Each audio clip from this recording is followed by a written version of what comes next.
So quick apologies everyone, I know this video is a bit late.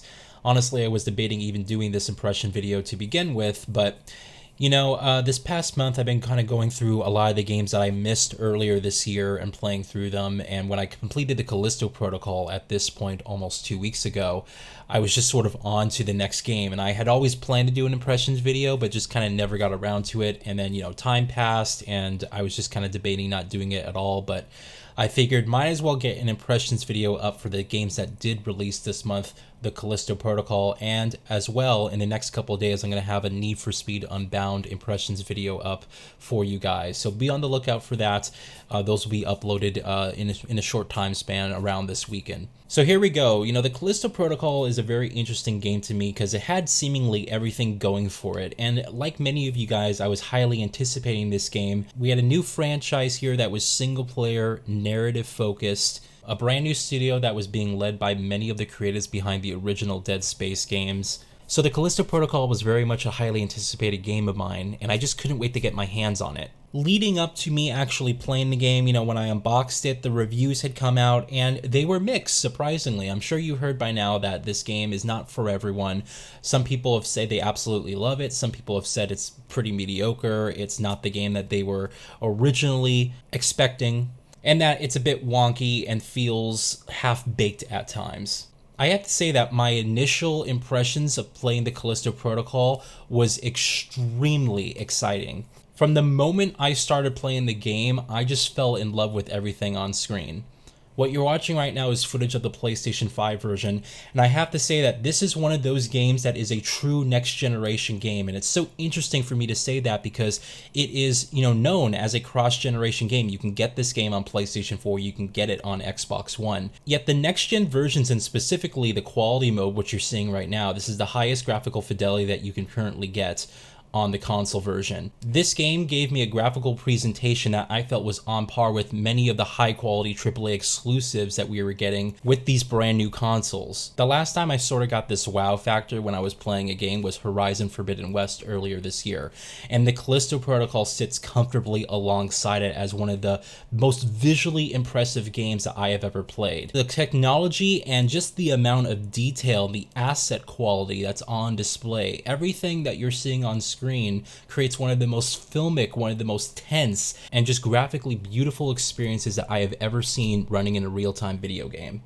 But what are some of the things that make this game so atmospheric, so immersive? Well, for me, the first thing that stood out to me was the high quality character models. Everything is done in real time in this game, so all of the cutscenes are actually the in-game character models. And if you watched any of the trailers for this game, you know that they were going for hyper-realistic, detailed character models, and I can say now that playing this game, the developers have indeed hit the bar and the quality that we were seeing with those trailers. The actual detail, the facial animations, just the way the characters look in the environment, everything is just super realistic.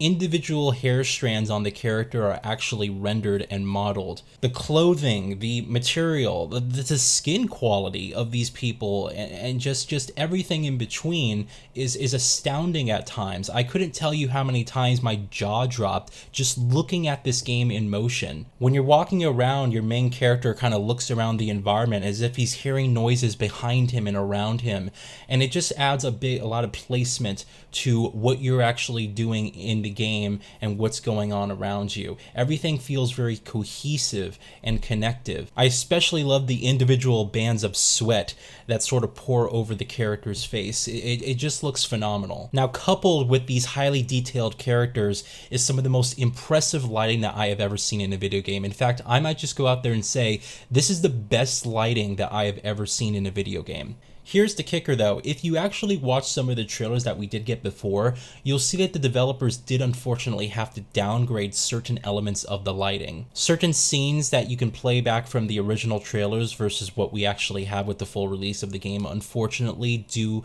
look a little bit flatter in comparison. Like there's a more cinematic approach to the way that lighting was done with those trailers that just wasn't unfortunately matched in the final quality of the game.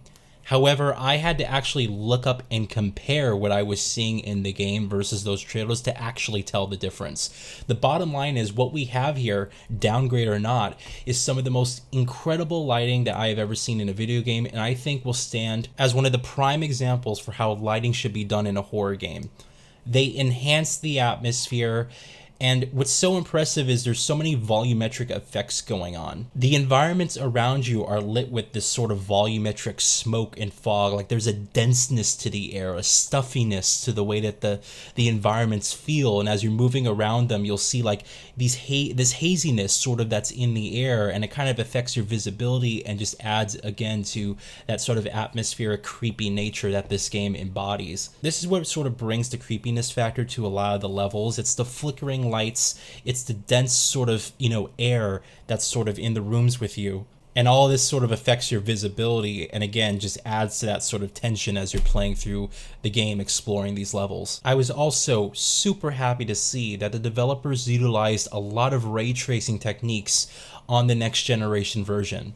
We have ray traced reflections, we have ray traced shadows. I think there might even be ray traced ambient occlusion. There's a lot of different ray tracing elements in here that ground the objects, but also the player within the environments themselves.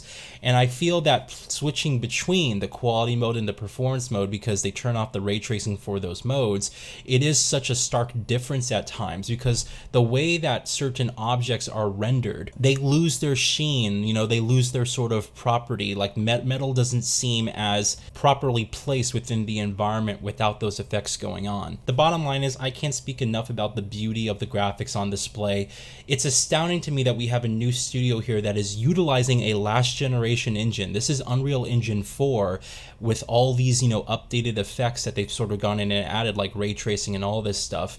This is a last generation engine that is pushing out, honestly, at times, photorealistic visuals. It is a next generation showpiece using a last generation engine, and I think it really speaks to the talent of everyone working at Striking Distance Studios, that they were able to pull off a visual presentation that was so polished and so high quality, so filmic, with an engine here that has been on the market since 2014. I also have to talk about the sound quality here, because not only the sound mix, the soundtrack, and just the environmental noises around you is also best in class and just as impressive as the visuals itself. The soundtrack here is unfortunately a bit more muted. I did wish that they went with something that was a little bit more present in the environment. A lot of times you were just hearing the environmental noises, and there's some creepiness sort of, music kind of happening, in the background there, but it doesn't sort of make itself known, and, you don't really notice it at all. But the actual quality of the sound, the positioning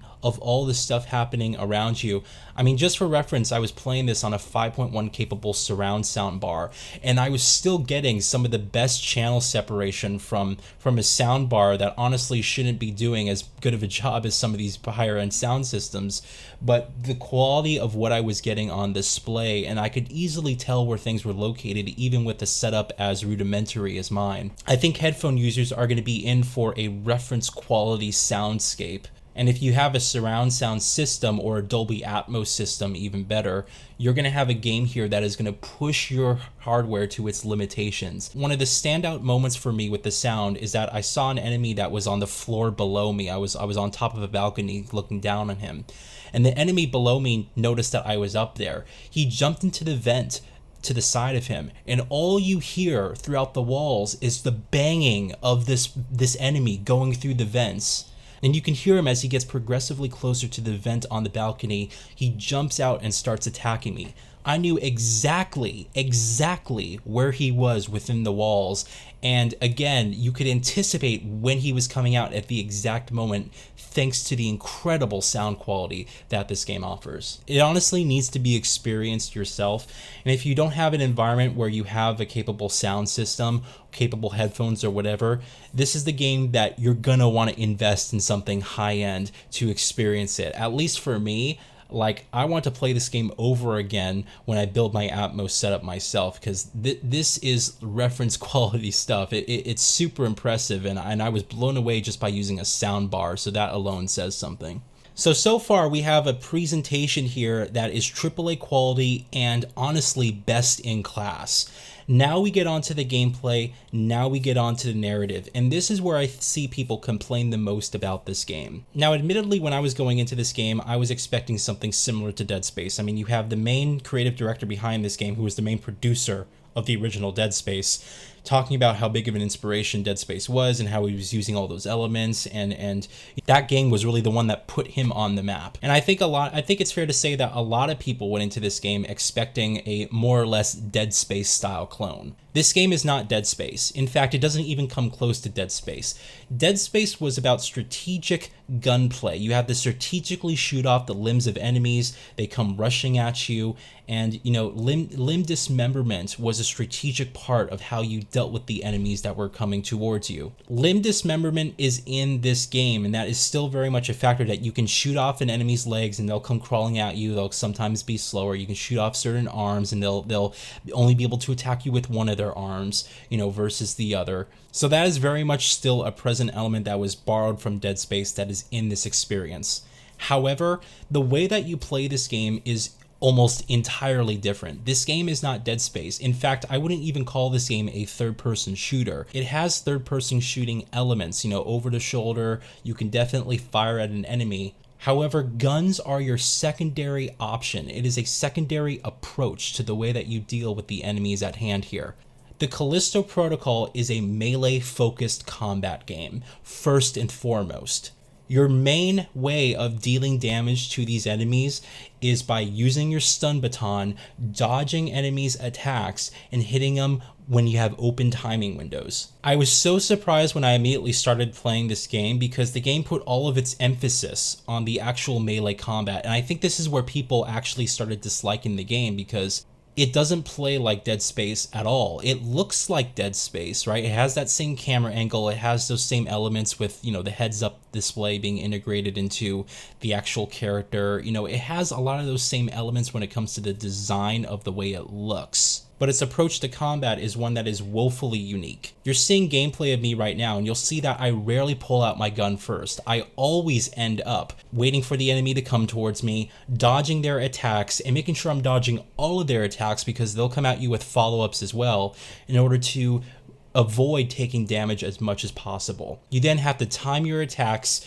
You can't just rapidly tap the R2 button and have your character swing away. These enemies will power through you, they will block your attacks, they will dodge them, and ultimately you have to play this game in a very slow, methodical pace. This isn't something where you can just kind of rush through and just hit your way through, each and every single enemy. They come at you hard and they come at you fast, and sometimes they come at you with little to no breathing room. Initially, when I was playing this game, I was very taken aback by the combat, because it doesn't feel like any other game that I played before. You use the left stick. The same stick to actually move your character is also the dodge mechanic. Basically, you have to tell which direction the enemies are going to hit you, and yes, they telegraph their moves, so it's easier to detect which direction they're coming from. And then you have to move left and right, and basically switch off the motions in order to dodge these attacks in sequence. It sounds bizarre, and honestly it is, but once I spent some time getting used to the combat, I actually kind of liked this system. However, the problem really persists when you have a bunch of enemies on screen. You've probably seen a lot of reviewers talk about this.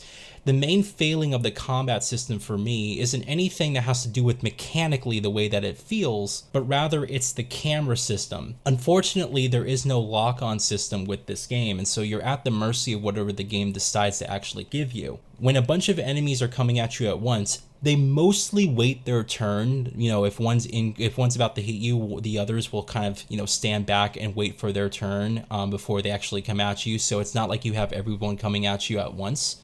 But yeah, you basically have to multitask at all times, because as you're moving your character to basically dodge the attacks that are incoming, you also have to position the camera to make sure that every single enemy is in view. Out of my entire 15-hour playthrough of this game, I could say that there was one particular section where I actually found it extremely frustrating, because mostly due to the camera and the incredible amount of enemies that I was facing. It was about midway through the game. But honestly, after passing that part, the rest of the game was smooth sailing, and I actually had a good time playing the combat of this game.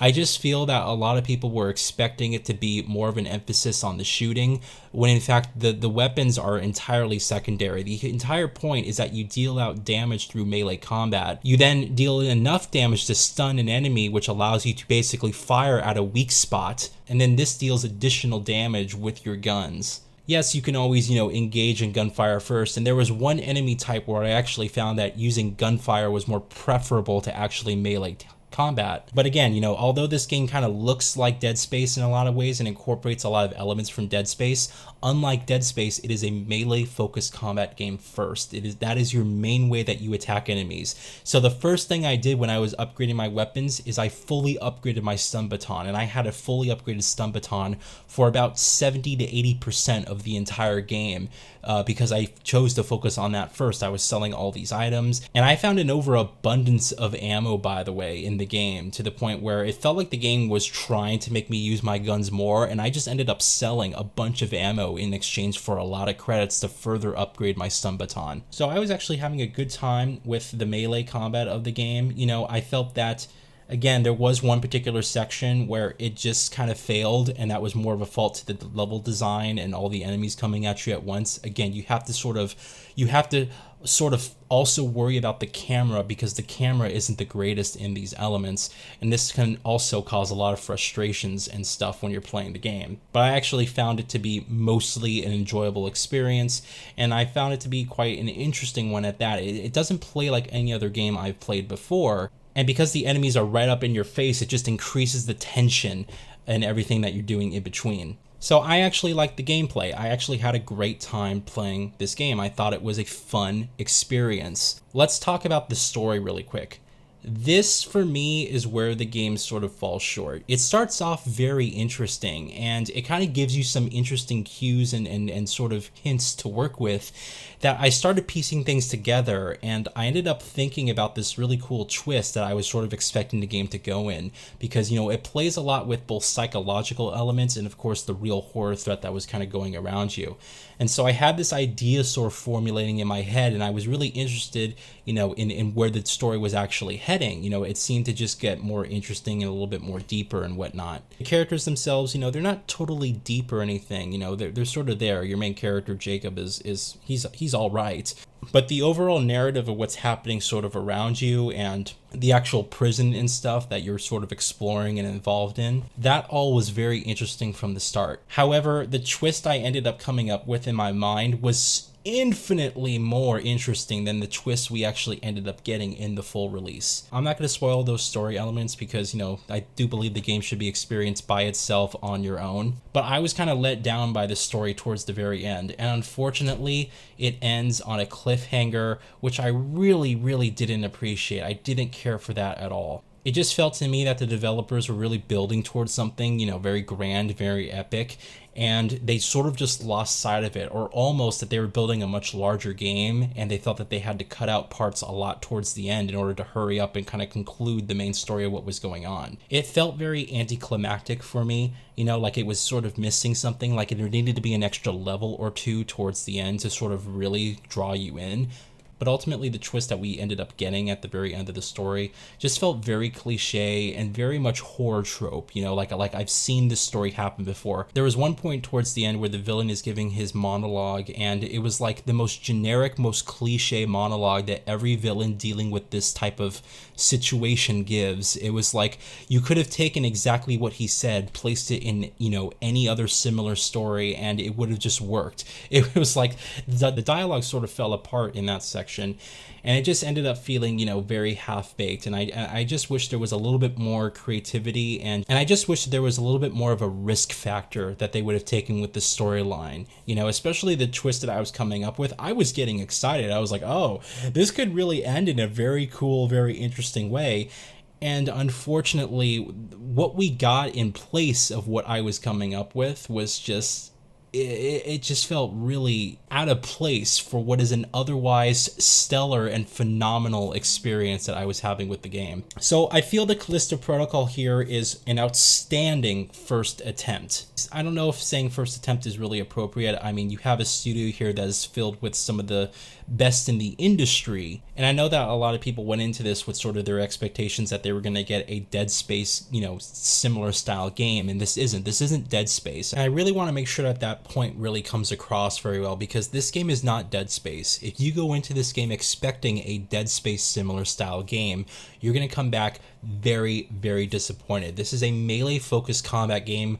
Guns are secondary, and although it looks and kind of feels like Dead Space in terms of the way the characters feel, the camera placement, again, the HUD and all that stuff, you could see it on screen. It reminds you very much of Dead Space, and for good reason, because you have the creative talent behind it. But what they did instead, trying to replicate Dead Space, instead of doing that, basically what they did is created this own unique experience that I did think takes a little bit more of a risk with the way that it approaches combat, and I feel mostly succeeds. Listen, this game had me jumping out of my seat dozens of times. I mean, the enemies come at you from all these different angles, and this is just enhanced by the incredible sound quality, the incredible visuals on display.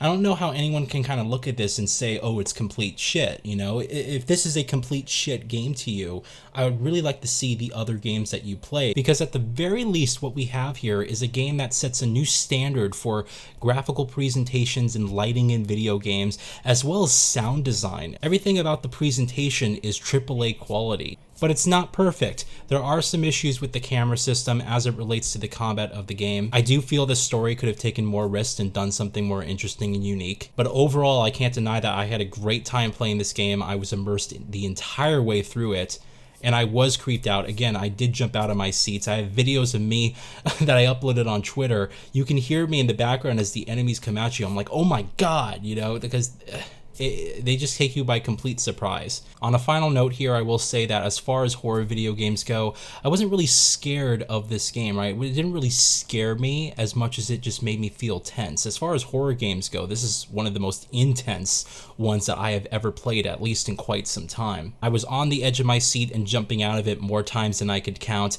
Enemies came at you from just out of camera view, you know, from the sides of the screen, from on top of you, from when you least expected it, and the sound and everything moving around you, the graphics on display, the incredible lighting, it's just, my God. I really enjoyed Callisto Protocol. I think this is a good game, I really do. But there are elements that are keeping it from being great, and this is a game where I feel if they made a sequel, they could really create the type of pinnacle horror experience that they were really going for with this game. You know, I'm very, very much looking forward to and hoping that there is a sequel that will be in development for this game, because where they can take it, especially correcting all the different mistakes that they made both on the gameplay and narrative front with this game, I mean, you wouldn't really have to change much in my opinion. I think it's got a great base so far. This is an incredible foundation to start something new, and this excites me for the future of whatever Striking Distance Studios is going to create next. So there you have it. I hope you guys enjoyed this impressions video. I know it was a bit long, but you know, a lot of controversy surrounding this one. I wanted to make sure I made my point come across. And if you're just on the fence about this game, honestly, if what you're seeing on screen looks appealing to you, give it a shot. I had a great time playing it despite its flaws, and I'm glad I did. So thank you guys very much for watching. Have a great day, and I'll catch you all in the next one.